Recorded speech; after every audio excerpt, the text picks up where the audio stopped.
Hello ma'am, good day. Bali, turo ko sa inyo kung paano po mag-transact dito sa POS natin. So, double click lang natin yung POS, then maximize nyo lang to. So, admin yung nakapangalan dito, pwede nyo ma-customize or ma-edit. So, login tayo, 123123, login. So, ito na po siya. So, pwede naman to mabago yung border niya.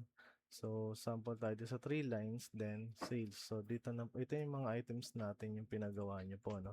Dito rin sa taas yung mga categories. Nafi-filter naman po 'to ano, ayan. So ito for example nag-transact ako dito then nagkamali lang po 'to, pwede natin 'to ma-void 'no, ayan. Pwede natin 'to ma-delete or void, ayan.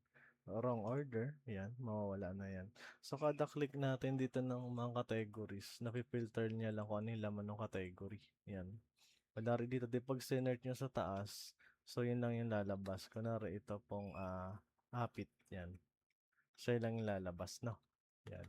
Then 'pag naka-all naman po siya, lahat ng items na ise-search nyo, lalabas po 'yan. So, sample tayo dito sa clinical blood chemistry. So, sample tayo na ito, ayan. Tap lang natin, then dito makikita niyo yung mga order. Then sample din dito sa hematology, ayan, sample tayo dito, ayan. Then 'pag ipe-pay na, click niyo lang F2, ayan, pay. So, dito kung may customer tayo na ano na, old customers, click lang natin 'tong assign customer. So, sample ito yung customer, click nyo lang. So, automatic yung made-deduct na 20% for senior or PWD. Pero pag wala pa naman po, ano po, pwede rin naman natin 'to i-cancel kung sakali po. Pwede natin ma-cancel siya, back lang natin din ano natin, back ulit sa pay. So, kung bago lang po, click nyo yung discount. So, pwede tayong maglagay dito na senior.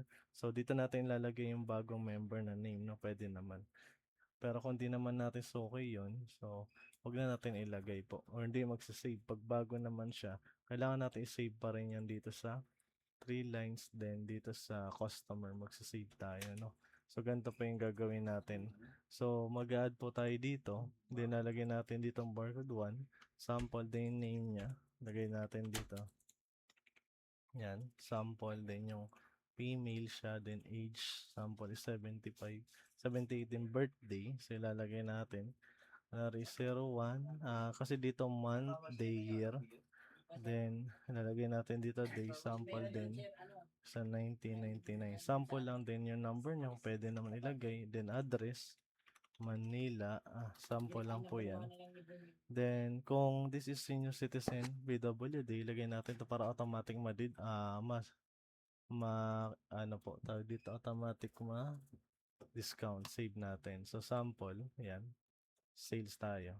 Pay now, then ngayon, assign customer, ito na siya, automatic siya. Ano po? Yan, then pay natin, so exact amount. Kung ang binigay niya ay 25, lagyan natin 25. Sorry. Sorry, wag natin stock amount, sorry. Ang binigay niya ay 25, may lalagay natin dito 25. So meron siyang change sa baba, then pay. Kung kailangan na yung resibo, print na. Kung hindi naman, okay na. So dito natin makikita po yan sa 3 lines, yung reports, then yung transaction. Ayan. So pwede natin ma-view. Ayan. So pwede natin ma-reprint. Ayan po. Yung mga resibo, no? So, then paano mag-reports naman ng sales? Punta kayo dito sa reports, then dito sa item. So, mapifilter yan dito sa categories, yung mga benta per categories. Pwede na ma-generate sa ito po, PDF. Click nyo lang po yan. Then, ito po siya. Open folder. Ang pangalan niya ay Group Analytic, no? Yan. Group. Ito po siya. So, kikita natin, ito na po yan. Ito yung total na benta. Then, naka-per categories na kung ilan yung nabenta. Ayan po. May logo rin po yan natin, no? Ayan. So, yan lang naman po, ma'am. Hopefully, nagustuhan niyo yung POS namin. Then, thank you po.